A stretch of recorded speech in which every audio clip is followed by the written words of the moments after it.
வணக்கம் நண்பர்களே, welcome to let's play fantasy YouTube channel. நீங்க நம்ம யூடியூப் சேனலுக்கு புது நண்பரா இருந்தீங்கன்னா மறக்காம நம்ம யூடியூப் சேனல் சப்ஸ்கிரைப் பண்ணிக்கோங்க. பக்கத்துல இருக்கக்கூடிய பெல் ஐகானை கிளிக் பண்ணிக்கோங்க. நாங்க போடக்கூடிய வீடியோக்களை உடனடியா பாருங்க. இன்னைக்கு நம்ம என்ன மேட்சுக்கான ப்ரெடிக்ஷன் பார்க்க போறோம்னா, சவுத் ஆப்பிரிக்கா வெர்சஸ் பாகிஸ்தான் முதல் ஓடிஐ மேட்சுக்கான ப்ரெடிக்ஷன் தான் பார்க்க போறோம். மேட்ச் வந்து 5:30 மணிக்கு ஸ்டார்ட் ஆகுதுன்னா ஒரு 5 மணிக்கு நம்மளுடைய டெலகிராம் சேனல்ல ஜாயின் பண்ணிக்கோங்க. ஏன்னா பிச்சை பத்தியான ஃபுல் அப்டேட் வந்து உங்களுக்கு கொடுக்குற கடைசி மினிட்ல. ஏன்னா லேட்டஸ்ட் பிச் ரிப்போர்ட் நம்ம பார்க்க போறோம். ஏன்னா பிச்சோட வியூ, பிச்சோட பவுண்டரி லைன் எல்லாம் எப்படி இருக்குங்கிறத பாக்குறதுக்கு நம்ம டெலகிராம் சேனல்ல ஜாயின் பண்ணிக்கோங்க. ஃபுல் அண்ட் ஃபுல் ஃப்ரீயா தான் கொடுத்துட்டு இருக்கோம். அதே போல ஃபேண்டசி X11 ஆப்ல இன்னமும் ஜாயின் பண்ணல அப்படின்னா மறக்காம ஜாயின் பண்ணிக்கோங்க. ஏன்னா இதுல நிறைய ஃபியூச்சர் வந்து நமக்கு ஏத்தாப்புல இருக்கு. அதனாலதான் இதுல ஜாயின் பண்ணுங்கன்னு சொல்றேன். ஏன்னா நீ நம்ம எல்லாரும் எதிர்பார்க்கக்கூடியது ஜிஎஸ்டி டிடிஎஸ் கிடையாது. இன்ஸ்டன்ட் விட்ராவல் அவைலபிளா இருக்கு. கம்பேர் டு என்ட்ரி ஃபீஸ் வேற எந்த ஆப்லயும் இதே போல கம்மியா இருக்கவே இருக்காது. அந்த லெவலுக்கு கம்மியா இருக்கு. மார்க்கெட்ல வந்து ஒரு புது ஃபேண்டசி ஆப் அப்படிங்கிறதுனால என்ன பண்றாங்கன்னா, ஆப்போனன்ட்ல நம்மளே மாதிரி சின்ன சின்ன ஆப்போனன்ட்ஸா பிளே பண்றாங்க. அதனால வின்னிங் சான்ஸ் வந்து கொஞ்சம் ஹையாவே இருக்கு. நீங்க ட்ரை பண்ணி பார்க்கலாம். ஒரு மேட்ச் ட்ரை பண்றது ட்ரை இல்ல, ஒரு 10 மேட்ச் இதுல ட்ரை பண்ணி பாருங்க. கண்டிப்பா உங்களுக்கு வந்து பெஸ்ட் ரிசல்ட் கிடைக்கும். இன்வெஸ்ட்மெண்ட் லீடர் போலாம் நல்லா கொடுக்குறாங்க. அதாவது பிகேஎல் ப்ரோ கபடிக்கு கொடுத்தாங்க, இப்போ பிபிஎலுக்கு கொடுத்துருக்காங்க. ஸோ இந்த ஆப்பர்ச்சுனிட்டியை ஹை இன்வெஸ்டர்லாம் மிஸ் பண்ணிடாதீங்க. ஜாயின் பண்ணாதவங்க ஜாயின் பண்ணிக்கோங்க. லிங்க் டிஸ்கிரிப்ஷன் பாக்ஸ்ல இருக்குது. அண்ட் பிச் ரிப்போர்ட் நீங்க பாத்துக்கோங்க. பட் நான் மேட்ச் ஸ்டார்ட் ஆகிறதுக்கு முன்னாடி ஒரு ரிப்போர்ட் கொடுப்பேன், அதை கொஞ்சம் நல்லா கவனமா பாத்துக்கோங்க. அண்ட் ஓவராலா பாத்தீங்கன்னா இந்த பிச்சில் இதுக்கு முன்னாடி நடந்த ஓடிஐ இன்டர்நேஷனல் மேட்சோட ரிசல்ட் வந்து நம்ம அனலைஸ் பண்ணலாம். டோட்டலா 15 மேட்ச் நடந்திருக்கு. இதுல 9 மேட்ச் வந்து பேட்டிங் ஃபர்ஸ்டும் 5 மேட்ச் வந்து பேட்டிங் செகண்ட் வின் பண்ணிருக்காங்க. ஸோ பார்த்த உடனே தெரியுது கொஞ்சம் லைட்டா பேட்டிங் ஃபர்ஸ்ட் பண்ற டீமுக்கு வந்து அட்வான்டேஜ் இருக்கு போல அப்படின்னு. 0ல இருந்து 250க்குள்ள நமக்கு வந்து இது வரைக்கும் ஸ்கோர் வந்ததே இல்லை அப்படின்னு சொல்றாங்க.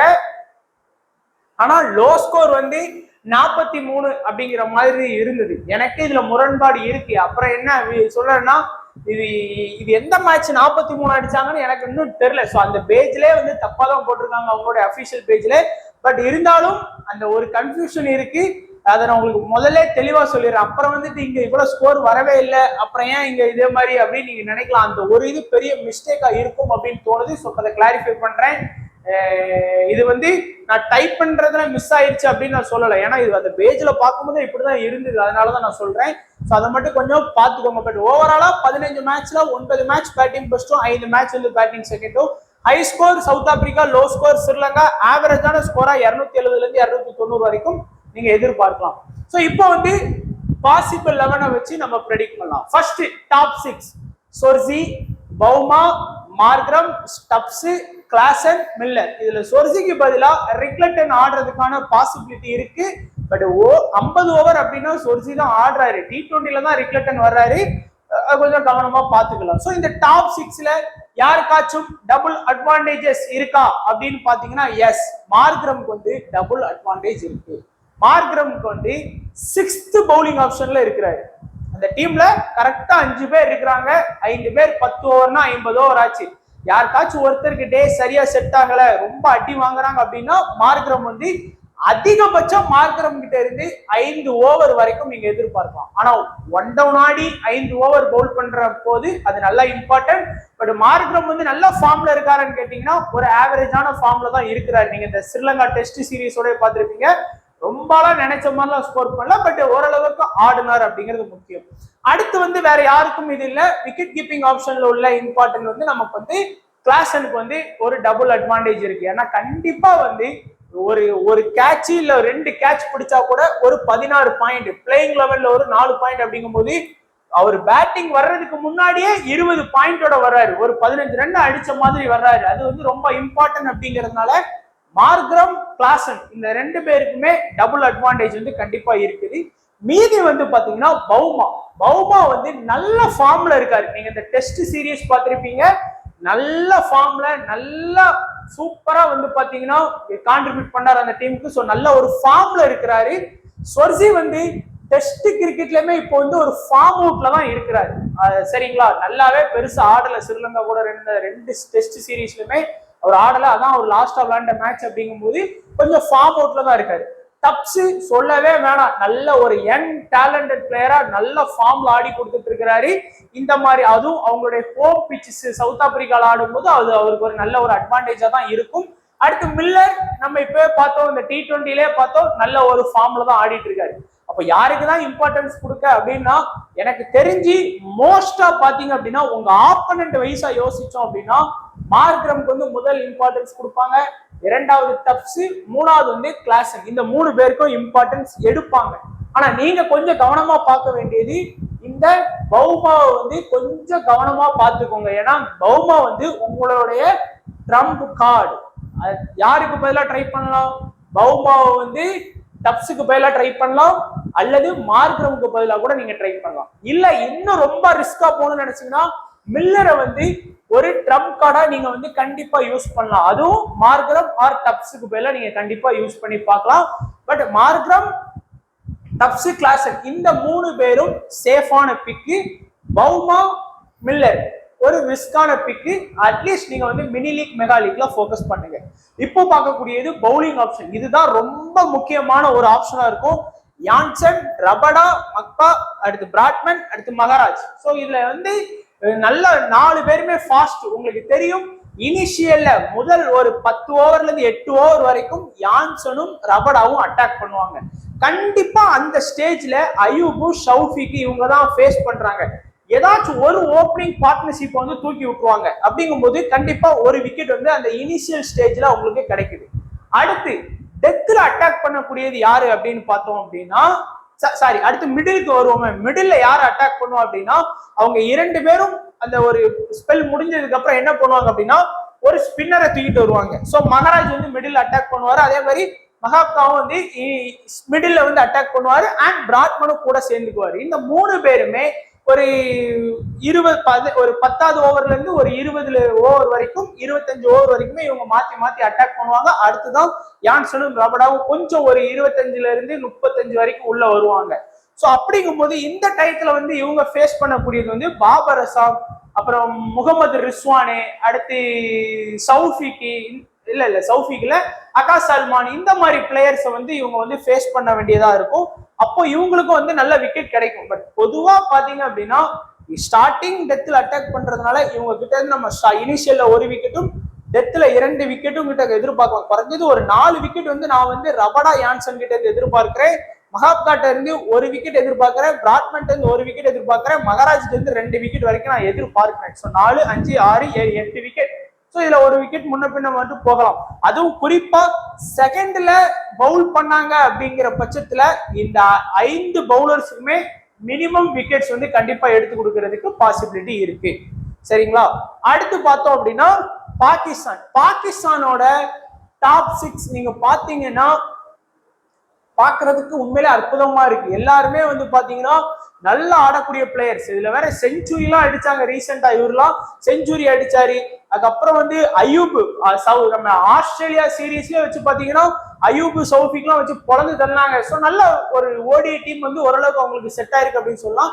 இந்த டாப் 6ல யாருக்கெல்லாம் அட்வான்டேஜ் இருக்கு அப்படின்னு பாத்தீங்கன்னா, அகாஸ் சல்மானுக்கு வந்து பாத்தீங்கன்னா ஒரு லைட்டா பவுலிங் அட்வான்டேஜ் இருக்கு. ஆனா அவர் எல்லா மேட்சும் எல்லா சீரீஸும் பவுல் பண்றாரான்னு கேட்டீங்கன்னா கொஸ்டின் மார்க் தான். அப்படிலாம் பண்றது கிடையாது. அதே போல அயூப்புக்கும் வந்து பாத்தீங்கன்னா ஒரு பவுலிங் ஆப்ஷன் இருக்கு. அவரும் வந்து எல்லா சீரீஸும் எல்லா மேட்சும் பவுல் பண்றாருன்னு கேட்டீங்கன்னா அதுவும் கொஸ்டின் மார்க் தான். ஆனால் இந்த 2 பேருக்கும் ஒரு பவுலிங் அட்வான்டேஜ் வந்து கண்டிப்பா இருக்கு. பவுல் பண்ணியிருக்கிறாங்க ஒரு சில சீரீஸ்ல, நல்லா விக்கெட் எடுத்திருக்காங்க ஒரு சில மேட்ச்ல. அதனால அயூப் அண்ட் அகாஸ் சல்மான் 2 பேருக்கும் நல்லா போக்கஸ் பண்ணுங்க. ஏன்னா 2 பேருமே நல்ல ஃபார்ம்ல இருக்கிறாங்க. ஆனா காமனா எல்லாருமே இம்பார்ட்டன்ஸ் கொடுக்கிறது பாபர், ரிஸ்வான், அயூப். இந்த 3 பேரையும் தான் இந்த டாப் 6ல பெரும்பாலும் எல்லாரும் எடுப்பாங்க. அதுல எந்த ஒரு மாற்று கருத்தும் இல்லை. பட் நீங்க வந்து இந்த சௌஃபிக்க வந்து கொஞ்சம் உங்களுடைய ட்ரம்ப் பிக்கா நீங்க யூஸ் பண்ணலாம் நண்பா.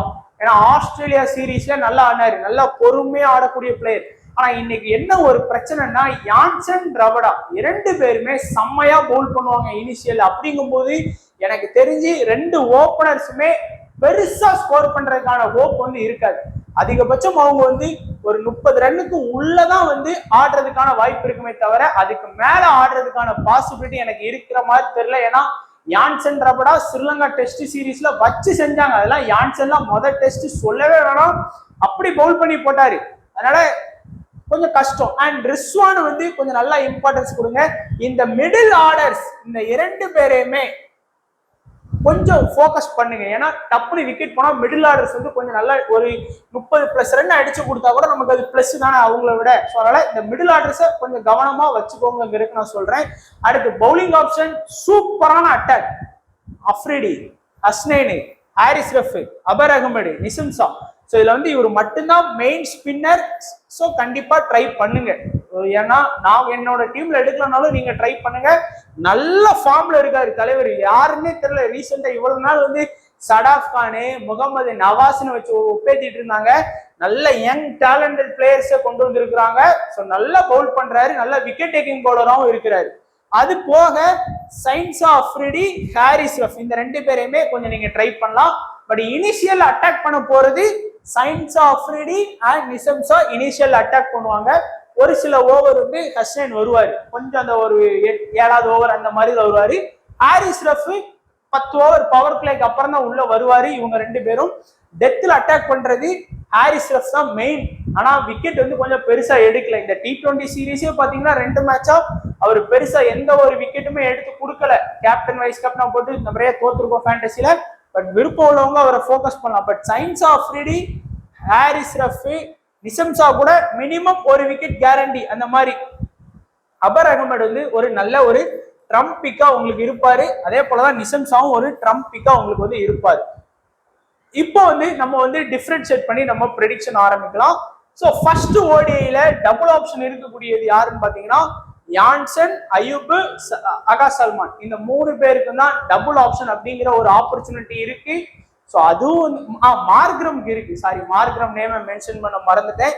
ஸோ மார்க்ரம், யான்சன் 2 பேர் south Africa, Ayub and Agha Salman இந்த 2 பேர் வந்து பாகிஸ்தான். இந்த 4 பேரையுமே கொஞ்சம் கவனமா கருத்துல கொண்டு டீம் செட் பண்ண பாருங்க. ஏன்னா எதுலயாச்சும் ஒரு இதுல ஃபேண்டசி பாயிண்ட் வந்து வாங்கி கொடுத்துருவாங்க அவங்க. அந்த மாதிரி பிளேயர்ஸ் தான். இப்ப திடீர்னு மார்க்ரம் வந்து ஒரு 10 ரன் அடிச்சு அவுட் ஆகி ஒரு விக்கெட் எடுத்தா கூட நல்ல ஒரு ஃபேண்டசி பாயிண்ட்டுக்குள்ள வந்துருவாரு. அந்த காரணத்துக்காக தான் நம்ம சொல்றோம். அடுத்து லாஸ்ட் 5 மேட்ச்ல பெஸ்டா பெர்ஃபார்ம் பண்ண பிளேயர்ஸ் அப்படின்னா நான் சொன்னல அபர் அகமது, பாகிஸ்தானோட மெயின் ஸ்பின்னர் அவரு. அடுத்து அயூப், அதுக்கு அடுத்தபடியாக தான் யான்சன் இருக்கிறார். ஸோ நம்மளுடைய ஃபோக்கஸ்லாம் பரிச்சயமான பிளேயர்ஸ் மேல இல்லாம நல்லா பெர்ஃபார்ம் பண்ணக்கூடிய பிளேயர்ஸ் மேல இருக்கணும். அடுத்து மகாப்கா. ஸோ எல்லாருமே வந்து ரபடா நினைச்சிருப்பீங்க. ஆனா ரபடா வந்து வரவே இல்லை. இந்த டாப் 5ல வந்து வரவே இல்லை. டாப் 6ல லாஸ்ட் 5 மேட்ச் அவங்களுடைய ஓடிஐ ரிசல்ட்டோட ஆவரேஜ் பாயிண்ட வச்சு பார்த்தா ரபடா இல்லவே இல்லை, மகாப்கா இருக்காரு. ஸோ அதனாலதான் சொல்றேன் கொஞ்சம் எல்லாரையும் கவனமா ஃபோக்கஸ் பண்ணுங்க. அடுத்து சைன்ஸா அஃப்ரிடி அண்ட் கிளாசன் இருக்கிறாரு. இந்த இடத்துல மார்க்ரம் இல்ல, பவுமா இல்ல, டப்ஸ் இல்ல, ஆனா கிளாசன் இருக்கிறாரு. ஏன்னா அந்த விக்கெட் கீப்பிங் ஆப்ஷன் ரிஸ்வான் கூட இல்ல. இந்த 6 பேரையுமே கொஞ்சம் கவனமா ஃபோக்கஸ் பண்ணிக்கோங்க. அதுக்குன்னு இந்த 6 பேருமே பெஸ்டா பெர்ஃபார்ம் பண்ணணும்லாம் கிடையாது. இது வந்து ஜஸ்ட் ஒரு கேம். திடீர்னு இன்னைக்கு இந்த 6 பேருமே கேவலமா பெர்ஃபார்ம் பண்ணலாம். அதுக்கு ஆப்போசிட்டா இந்த 6 பேருமே பெஸ்டா கூட பெர்ஃபார்ம் பண்ணலாம். அதுதான் ஃபேண்டசி. உங்களுக்கு புரியும் நினைக்கிறேன். அடுத்ததா பார்க்கக்கூடியது இன்னைக்கு நான் பார்க்கக்கூடிய லோ பெர்சன்டேஜ்ல இருக்கக்கூடிய நல்ல ஒரு ஆப்ஷன்ஸ் யாருன்னு பாத்தீங்கன்னா மகாப்கா, நிசம் ஷா, சொர்சி, அகா சல்மான். இந்த 4 பேருக்குமே நல்ல வந்து லோ பெர்சன்டேஜ் தான். மினிமம் 10% தான் ட்ரை பண்ணியிருக்கிறாங்க. ஆனா எல்லாருமே ரிஸ்கான பிளேயர்ஸ் நண்பா. அதையும் தெளிவா சொல்லிக்கிறேன். ஏன்னா யாருமே மகாப்காவை ட்ரை பண்ண மாட்டாங்க. 2006ல பிறந்த பையன், 18 வயசு பையன். ஆனா விக்கெட் எடுப்பாரா கொஸ்டின். ஏன்னா எல்லாருமே யான்சன், ரபடா, மகராஜ் இந்த ஆப்ஷன் தான் ஃபோக்கஸ் பண்ணுவாங்க. அவரை ஃபோக்கஸ் பண்ண மாட்டாங்க. அதே மாதிரி நிசம் ஷா எல்லாரோட ஃபோக்கஸும் சைன்ஸா அஃப்ரிடி, ஹாரிஸ் ரஃப், முகமது ஹஸ்னைன், அபர் அகமது இவங்க மேலதான் இருக்கும். கடைசியா தான் நிசம் ஷா வருவாங்க. அதே போல சொர்ஜி எல்லாம் யாருமே ஃபோக்கஸ் பண்ண மாட்டாங்க. ஆனா அவர்கிட்ட ஒரு பிளஸ் என்னன்னு பாக்குறேன் அப்படின்னா செஞ்சுரி அடிக்கக்கூடிய ஒரு டேலண்டான பிளேயர். நல்லா டே செட் ஆச்சுன்னா ஒரு 50+, ஒரு 100 இந்த மாதிரிலாம் அடிக்கக்கூடிய பிளேயர். ஆனா எல்லா மேட்சும் அவர்கிட்ட எதிர்பார்க்க முடியாது. அகா சல்மான் நல்ல ஒரு மிடில் ஆர்டர். பாகிஸ்தானுக்கு சில டைம்ல பவுலிங்கும் பண்ணி கொடுத்து விக்கெட் எடுத்திருக்கிறாரு. லோ பெர்சன்டேஜ் தான். விருப்பம் உள்ளவங்க ஃபோக்கஸ் பண்ணிக்கோங்க. அடுத்ததா ஓவர் ஆப்ஷன் நான் ஏற்கனவே சொன்னதுதான். சைன்ஸா அஃப்ரிடி, நிசம் ஷா வந்து ஸ்டார்டிங்லயும், சைன்ஸா அஃப்ரிடி, ஹாரிஸ் ரஃப் டெத்லயும். இதுல டெத் ஸ்பெஷலிஸ்ட் ஹாரிஸ் ரஃப் பாகிஸ்தானுக்கு. யான்சன், ரபடா வந்து இனிஷியல் அட்டாக் பண்ணுவாங்க. பிராட்மன் வந்து அவங்களுடைய டெத்ல அட்டாக் பண்றதுக்கான வாய்ப்பு இருக்கு. அதுக்குன்னு அவரு மட்டும் இல்ல, இந்த 3 பேருமே சவுத் ஆப்பிரிக்கால இம்பார்ட்டன்ட். இந்த 3 பேருமே டெத் பிளஸ் இனிஷியல் அட்டாக் பண்றதுனால பாகிஸ்தான்ல அவங்க 3 பேர் இம்பார்ட்டன்ட். இந்த 6 பேரையுமே கண்டிப்பா கவர் பண்ணுங்க. இப்போ ஒரு கிராண்ட் லீக் டீம் போடுறீங்க, எப்படி காம்போ தெரியல அப்படின்னா இந்த அங்க இருந்து 3 இங்க இருந்து 3 அங்க ஒரு ஸ்பின்னர் ஆட் பண்ணிருங்க, அப்புறம் இங்க ஒரு மகாராஜ். சோ 8 பிளேயர் ஆச்சு. 9வது பிளேயரா ஒரு விக்கெட் கீப்பிங்ல ஒரு பிளேயர் எடுங்க, 10வது பிளேயரா பேட்ஸ்மேன்ல ஒருத்தர் எடுங்க, 11வது பிளேயரா ஒரு ஆல்ரவுண்டர்ல ஒருத்தர் வந்து எடுத்துக்கோங்க. அவ்வளவுதான், டீம் இப்படியே செட் பண்ணலாம் உங்களுக்கு. சோ இப்ப சேஃபான கேப்டன் வைஸ் கேப்டன் ஆப்ஷன்ல நிறைய பேர் இன்னைக்கு போடுறது கேப்டனா யான்சன், வைஸ் கேப்டனா அயூப், ரிஸ்வான், ரபடா. இந்த 4 பேரையுமே இன்னைக்கு மேட்ச்ல உங்களுக்கு வந்து சேஃப் அப்படிங்கிற ஒரு கேப்டன் வைஸ் கேப்டனுக்குள்ள வந்துருவாங்க. ஸோ நீங்க யாரை வேணாலும் ட்ரை பண்ணலாம். பட் மோஸ்டா எல்லாரோட கேப்டனும் வந்து ஸ்மால் லீக்ல வந்து யான்சன் தான் நண்பா. வைஸ் கேப்டன்னா ஒன்னு அய்யூபா, இல்ல ரிஸ்வானா, இல்ல ரபடாவா அப்படிங்கிறது டவுட்டா இருக்கும். ஏன்னா யார் வேணாலும் எப்படி வேணாலும் ட்ரை பண்ணிட்டு வரலாம். இது போக கூட இன்னும் நிறைய ஆப்ஷன்ஸ் எடுத்துட்டு வரலாம். பட் கேப்டன்ல மாற்று கருத்து இல்ல. ஸோ இன்னைக்கு உங்களுக்கு யான்சன் வந்து ஒரு விக்கெட் கூட எடுக்காம டக் அவுட் ஆனா கூட பாதிக்காது. ஏன்னா எல்லாருமே கேப்டனா போட்டு வந்திருப்பாங்க. ஆனா வைஸ் கேப்டனை மட்டும் கொஞ்சம் கரெக்டா கவனிச்சு போட்டீங்கன்னா வின் பண்றதுக்கு நிறைய வாய்ப்புகள் இருக்குது. அடுத்ததா ரிஸ்கா கேப்டன் வைஸ் கேப்டன் போடணும் அப்படின்னு நினைச்சீங்கன்னா ஹாரிஸ் ரஃப் ட்ரை பண்ணலாம். பட் கொஞ்சம் டேஞ்சர். அதே மாதிரி அபர் அகமடையும் நீங்க கேப்டன் வைஸ் கேப்டனா ட்ரை பண்ணலாம்.